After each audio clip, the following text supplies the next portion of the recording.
sesuatu yang berpotensi mendekatkan kita kepada Allah Subhanahu wa taala, ke segala sesuatu yang berpotensi mengajak kita untuk kembali mengingat Allah Subhanahu wa taala. Waalaikumsalam.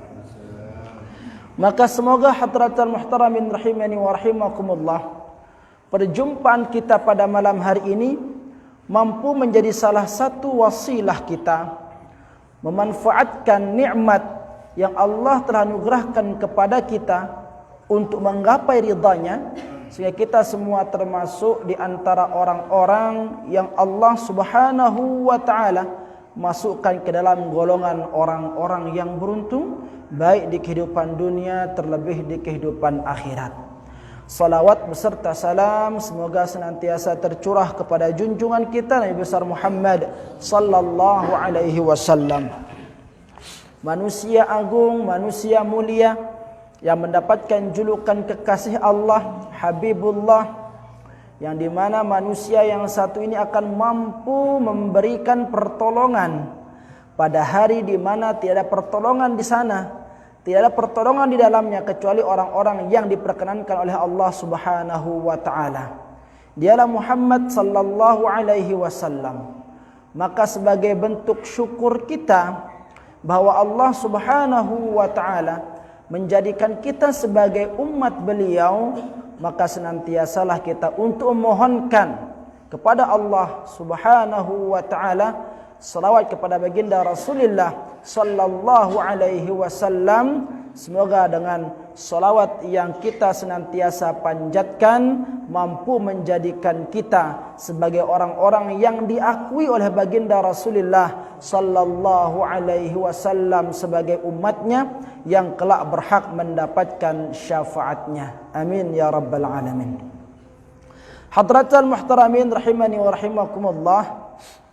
Pada pertemuan yang lalu kita telah membahas tentang beberapa di antara hal yang wajib dilakukan oleh seseorang salik, seseorang yang mendambakan kedekatan dengan Allah Subhanahu wa taala, yaitu taubat.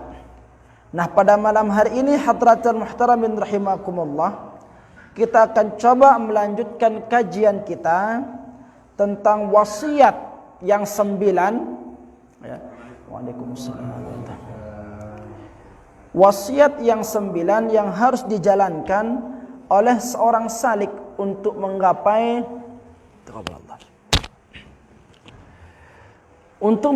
kedekatan dengan Allah Subhanahu wa taala. Wa qala al-musannif rahimahullahu taala wa nafa'na bi'ulumihi fid dharain amin wa minha al-qana'atu. Dan di antara wasiat yang 9 yang harus dijalankan oleh setiap orang yang mengaku dirinya salik, di antara wasiat yang ke-9 itu ialah al-qanaah, bersikap qanaah. Halaman 18. Ay wa minal wasayat tis'i, atau di antara wasiat-wasiat yang 9 tersebut ialah al-qanaatu, bersifat qanaah. Apa makna daripada qanaah? Qanaah ialah wahiyya. Yang dimaksudkan dengan sifat qanaah itu adalah ar-ridha bil yasir. Ya. Ridha terhadap sesuatu yang sedikit, minal ata'i, dari pemberian. Ridha terhadap pemberian yang sedikit. Ini makna daripada ridha. Karena kalau ridha atau suka terhadap pemberian yang banyak, itu sudah menjadi kebiasaan, ya, sudah menjadi harapan. Diberikan uang, misalkan mendapatkan rezeki hari ini berjuta-juta, berpuluh-puluh juta, dia akan merasa bersyukur, itu sesuatu yang biasa.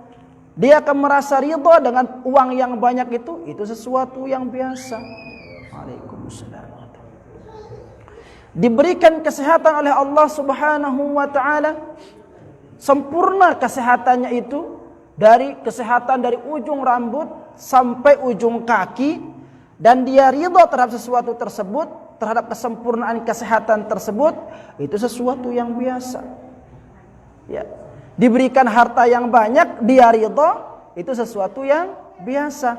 Yang luar biasa itu ialah ketika dia mampu ridha dengan sesuatu yang sedikit. Kalau biasanya dia mendapatkan dalam sehari-harinya mendapatkan rezeki puluhan juta, tapi tiba-tiba ketika Allah Subhanahu wa taala memberikan dia jauh daripada angka puluhan juta, 100.000 umpamanya, 50.000, 20.000 umpamanya, apakah dia mampu ridha akan hal tersebut? Nah, ketika dia mampu ridha terhadap anugerah yang sedikit itu, maka dia telah menguasai sifat qanaah. Sehat dia, ridha, biasa. Punya mobil mewah, bagus, baru, biasa. Tetapi ketika dia diuji dengan sesuatu ketiadaan, mana-mana sepeda ontel dia tidak punya, ya, apakah dia mampu ridha terhadap sesuatu tersebut? Nah, ini jadi permasalahan. Nikmat kesehatan diberikan sempurna, ridha, wajar. Tetapi ketika sebagian besar dari nikmat tersebut dicabut oleh Allah Subhanahu wa taala, matanya dibutakan, kakinya dipincangkan, mulutnya dibisukan, telinganya ditulikan, ketika dia masih mampu untuk ridha terhadap pemberian tersebut, maka inilah orang yang sudah mencapai derajat qanaah. Maka qanaah itu ialah, ya, ridha bil yasir minal ata'i, ya, ridha terhadap sesuatu yang sedikit dari pemberian Allah Subhanahu wa taala. Ini makna ridha. Ma'khudatun min qaulihim, ya. Kata qanaah itu diambil dari bahasa, ya, dari kata qani'ah bil kasri, dengan membaris bawahkan ain fi'il qani'ah, ya, qunu'an wa qana'ah.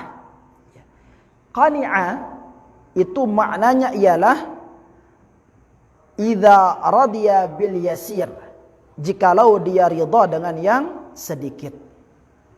Akan tetapi jikalau kita rubah barisnya dengan menggunakan wa amma qana'a, kalau kita rubah barisnya yang tadinya baris bawah qani'a menjadi qana'a, di sini kan ada dia wa amma qana'a bil fathi fa ma'nahu sa'ala, maka akan berganti artinya nanti di sana.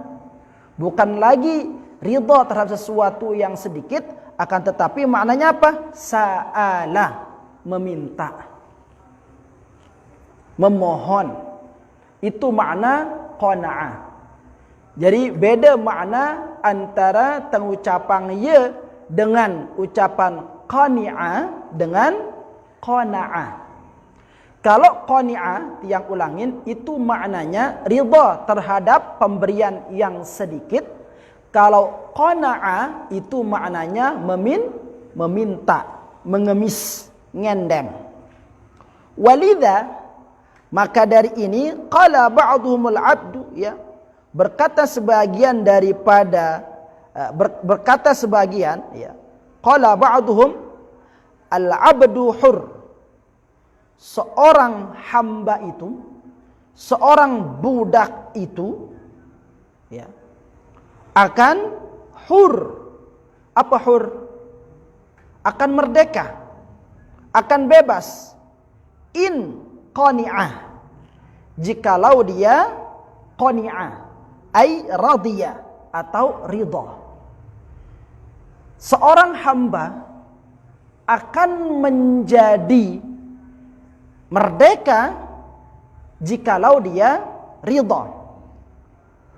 Wal hur Adapun orang yang merdeka, abdan, akan menjadi seorang hamba atau akan menjadi seorang budak in qana'a, jikalau dia menjadi peminta-minta. Nah, maksudnya begini hadratal muhtaramin rahimakumullah. Ya. Dari penggalan kalimat al-'abdu hurrun in qani'a wal hurru 'abdun in tana'a, ya. Ketahuilah sesungguhnya bagaimanapun ketiada beradaan diri kita, bahkan digambarkan di sini dengan kata apa? Abdun. Abdun itu artinya hamba. Hamba itu budak. Budak panjak. Ini maknanya nih. Zaman dahulu kan ada perbudakan. Nah, seorang hamba, seorang budak itu akan menjadi merdeka in qani'a, jikalau dia mampu ridha dari sesuatu yang sedikit. Sebaliknya, wal hurru, adapun orang yang merdeka, ya, abdun, akan menjadi budak. Kapan? Ketika dia qana'a, ketika dia meminta. Paham tak pelunggu di sini? Saya begini. Orang yang memiliki sifat ridha, meskipun dia tidak memiliki apa-apa, bahkan sampai statusnya seorang budak, maka dia akan memiliki kemerdekaan. Dia akan memiliki kebebasan. Kapan itu? Ketika ada rasa qanaah di dalam hatinya. Ketika dia selalu ridha terhadap pemberian Allah Subhanahu wa taala. Karena dari yang sedikit saja dia mampu bersyukur, apalagi dengan yang banyak. Ya. Sebaliknya, orang itu meskipun dia seseorang yang merdeka, meskipun orang itu bergelimbangan harta, tetapi dia akan tetap menjadi budak. Kapan? Ketika dia masih memiliki sifat meminta. Ngendeng-ngendeng. Ngumbe-ngumbe sugina dengan logo lamuna masih ngendeng-ngendeng, lamuna masih ngemis-ngemis, ngumbe pandangan dengan orang miskin. Orang budak yang seperti itu. Ya, punya dia rumah mewah, logo masih ngendeng-ngendeng lepekan. Minta-minta. Dengan si ngendeng-ngendeng ini, hari kiamat dia tidak akan menghadap kepada Allah dengan wajah yang sempurna. Ini mu arak, lalu tinggal tertolang doang, jerangkong doang mu ini. Ya. Makanya dikatakan orang yang tebal muka dengan sini nara ilaknya, ngendeng-ngendeng. Kesana minta, kesini minta, jabatan minta, kedudukan minta, semua minta. Ya. Orang yang gemar meminta-minta itu, dia akan menjadi budak. Bau, lamun te pengendengan le atasan te ngumbe-ngumbe ongko nyuruh itu harus tengene enggih. Kan seperti itu. Karena apa yang kau inginkan sudah aku kasih. Sekarang lakukan apa yang aku mau kan dengan si tak pengendeng-endeng. Menjilat kita sama atasan kita akan diperbudak. Dengan sebab apa? Dengan sebab sifat jilatan kita itu. Tetapi meskipun kita hanya makan secukupnya dalam sehari bersama keluarga kita, pantang kita untuk ngemis, pantang kita untuk minta-minta, pantang kita untuk diberi oleh orang, maka kita akan lebih bermartabat dibandingkan dengan orang kaya yang peminta-minta itu. Dan ini bisa kita buktikan kan? Bukti-buktian dalam kehidupan sehari-hari. Bagaimana perbedaan orang yang suka minta-minta dengan orang yang gengsi minta-minta. Maka sehingga sifat qanaah ini hadratal muhtaramin rahimakumullah sangat dibutuhkan. Kenapa? Karena orang yang ada sifat qanaah dalam dirinya, dia tidak akan pernah meminta, dia tidak akan pernah mengemis kepada selain Allah. Dan apapun yang diberikan oleh Allah Subhanahu wa taala, dia akan berusaha ridha terhadap pemberian tersebut. Ya. Maka ketika dia diberikan banyak dia mampu ridha, ketika dia diberikan sedikit dia mampu ridha, ini membuat Allah Subhanahu wa taala akan bangga kepada orang tersebut.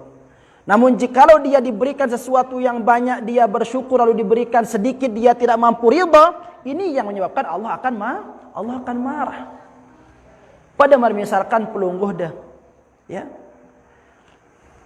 perentinda tetangganda, misalkan ini, pelungguh wah ngelak jangan le balik, ya, atau minak polak le balik. Ampoda atau ngang tipak tetangganda enggak setatakan polak. Ampun dengan yang karena jawab ini tuh, tuh enggak sekeni sade ni tuh, tau ni tak penuh anak tuh, ya, mana-mana seponci ke. Kira-kira ngumbe perasaan deh. Perasaan itu si berbeng bertanja itu ngumbe. Sama juman bi. Kayaknya no katen deh. Marah kita kan? Kenapa? Karena pemberian kita dihina, pemberian kita ditolak. Tidak dihargai pemberian kita.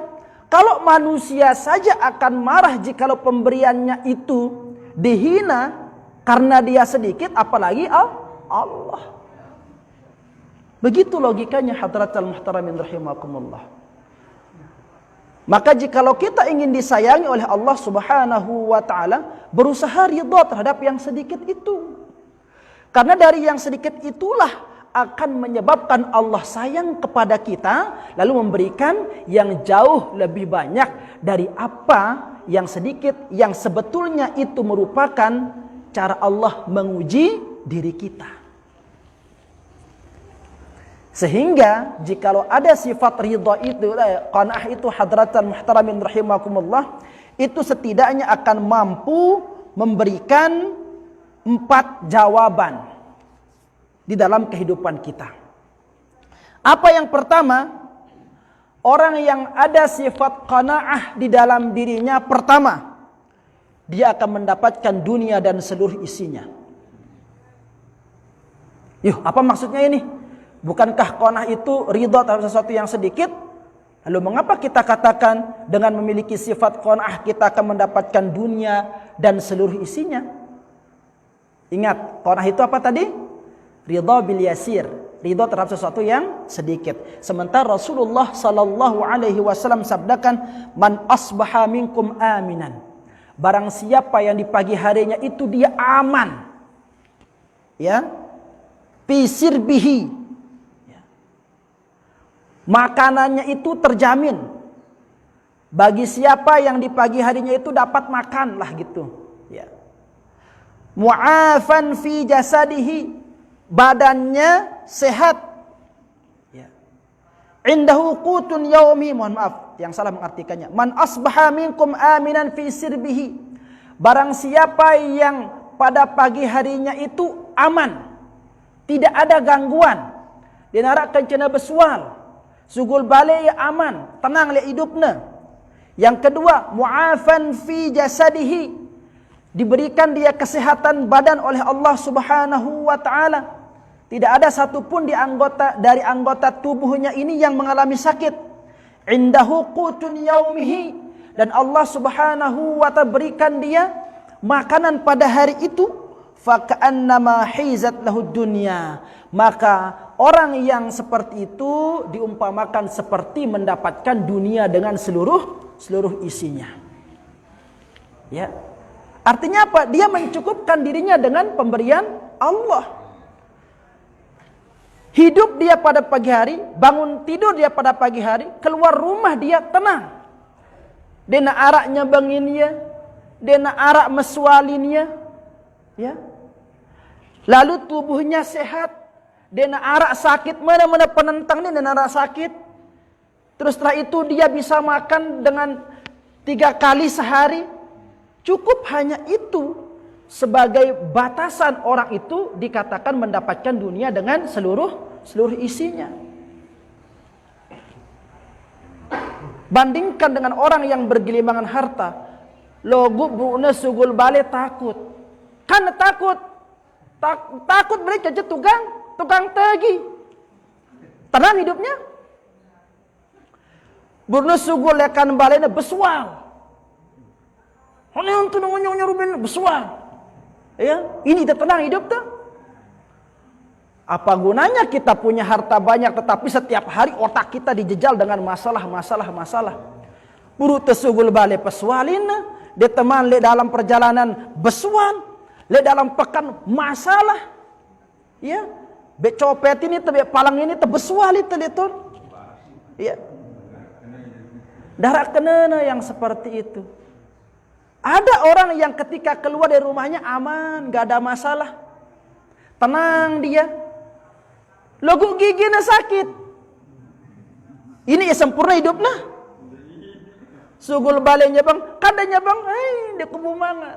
Sakit giginku. Bilang kelam bejungkeng, tindong gelintir koprol, dan ini tindong sakitnya luar biasa. Ini tenang.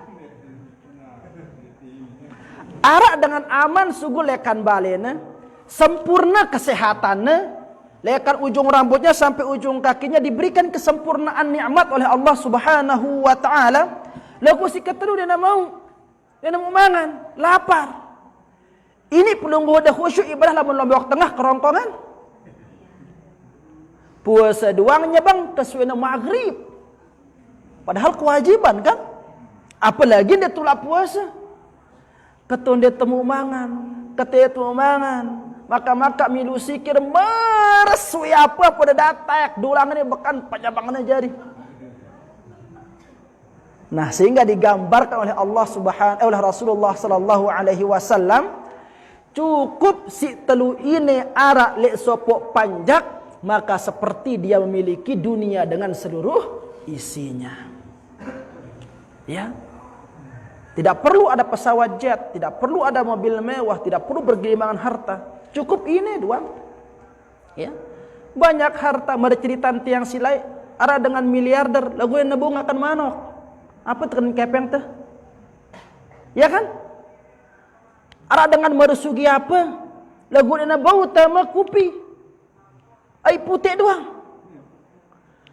Dan nebung akan apa makanan si bagus-bagusnya kino? Pizza.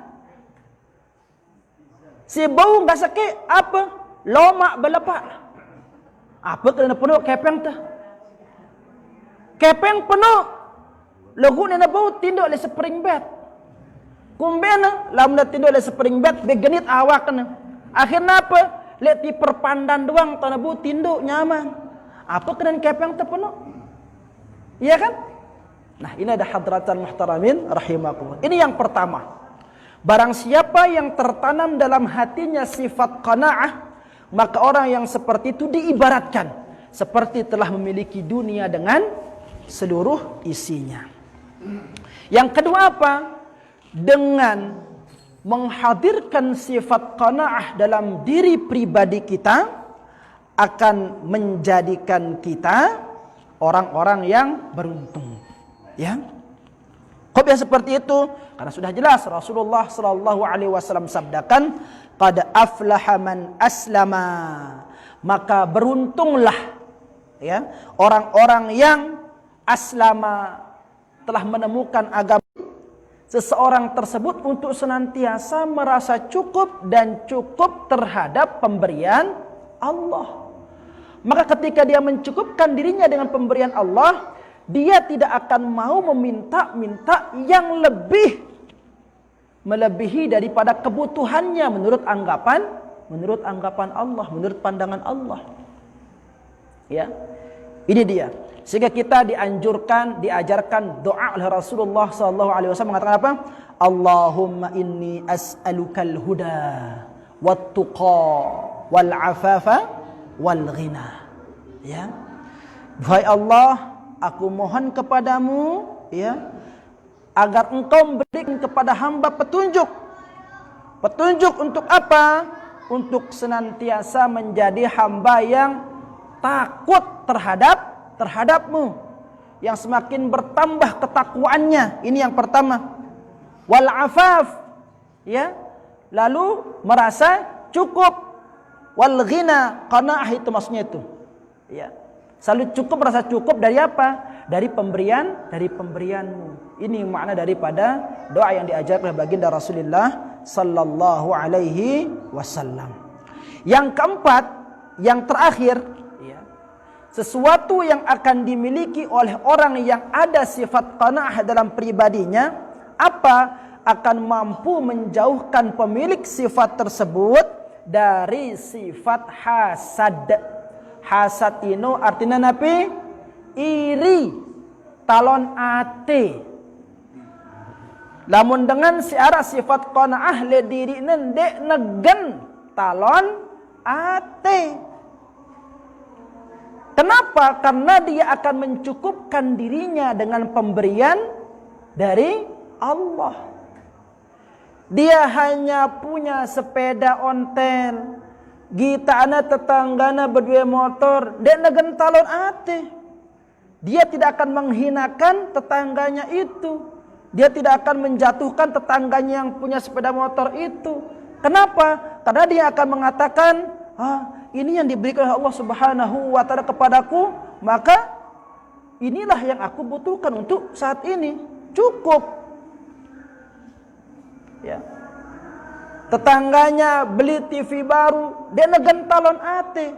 Kenapa? Karena yang ada pada dirinya itu si arak li aten ini cukup. Apapun yang Allah berikan kepadaku hari ini wah si butuhanku cukup. Maka dia tidak akan peduli dengan harta tetangganya. Dia tidak akan peduli terhadap pangkat jabatan sahabatnya. Batur netek golongan jadi PNS, dia ndak naik-naik, santai dia. Kenapa? Karena ini yang Allah berikan kepadaku.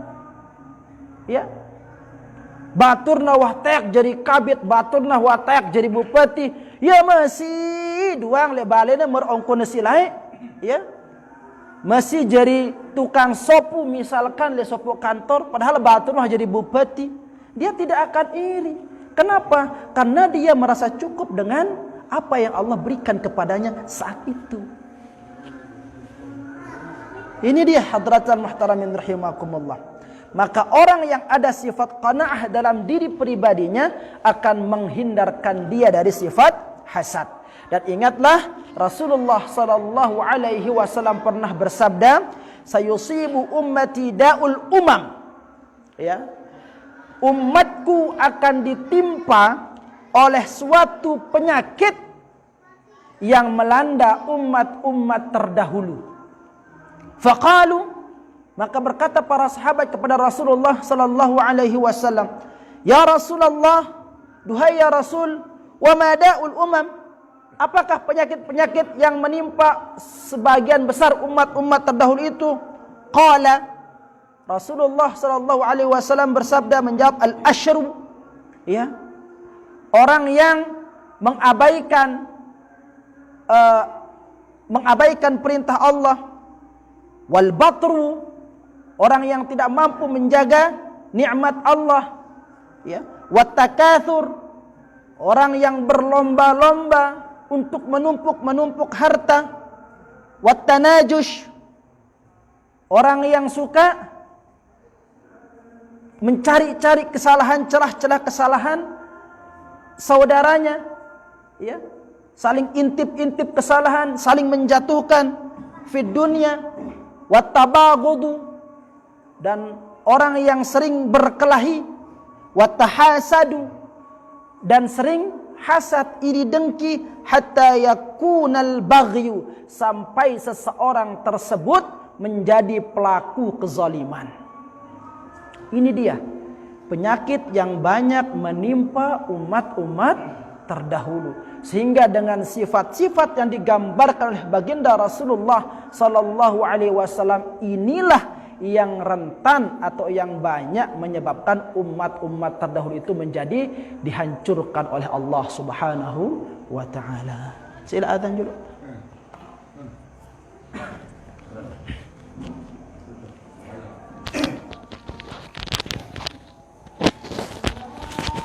Hadratul muhtaramin rahimani wa rahimakumullah. Itulah beberapa di antara keutamaan sifat qanaah jikalau dimiliki oleh setiap orang. Nah, sehingga dalam sebuah hadis dikatakan, ya, yang terakhir ini dilanjutan kitab pelunggu, ya. Wal ahadithul waridah fi fadlil qanaah katsirah. Adapun hadis-hadis yang terdapat yang membicarakan tentang keutamaan qanaah itu sangatlah banyak, ya.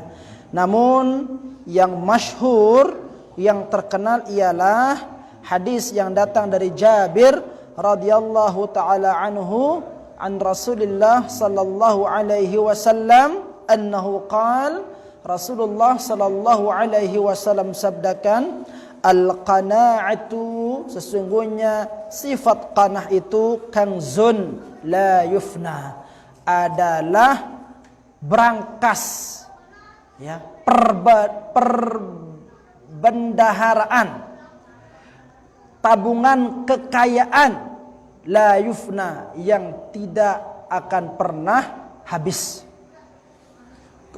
Tabungan kekayaan yang tidak akan pernah binasa. Itulah dia al-qanaah. Sampai seperti itu dibahasakan oleh baginda Rasulullah sallallahu alaihi wasallam. Sesungguhnya qanaah itu adalah tabungan harta, ya, perbendaharaan yang tidak akan pernah habis, yang tidak pernah akan binasa. Maka milikilah sifat qanaah tersebut, karena sesungguhnya dengan sifat qanaah itu akan selalu memberikan rasa kecukupan di dalam segala sesuatu yang menjadi ketentuan Allah Subhanahu wa taala pada diri kita. Baik itu yang berhubungan dengan keduniaan, ya, terlebih lagi dengan yang berhubungan dengan keakhiratan. Maka hadratul muhtaramin rahimakumullah, semoga kita mampu mempelajari dan mencoba mengamalkan sedikit demi sedikit, ya, tentang sifat qanaah tersebut. Meskipun berat, ya, berat adanya, tetapi kan kewajiban kita belajar dan belajar. Dan insyaallah pada pertemuan berikutnya kita akan masih membahas tentang qanaah. Tinggal satu lembar lagi pembahasan tentang qanaah. Semoga bisa selesai, lalu bisa kita beranjak kepada wasiat berikutnya, ya. Wa minha az-zuhdu wallahu taala a'la wa a'lam.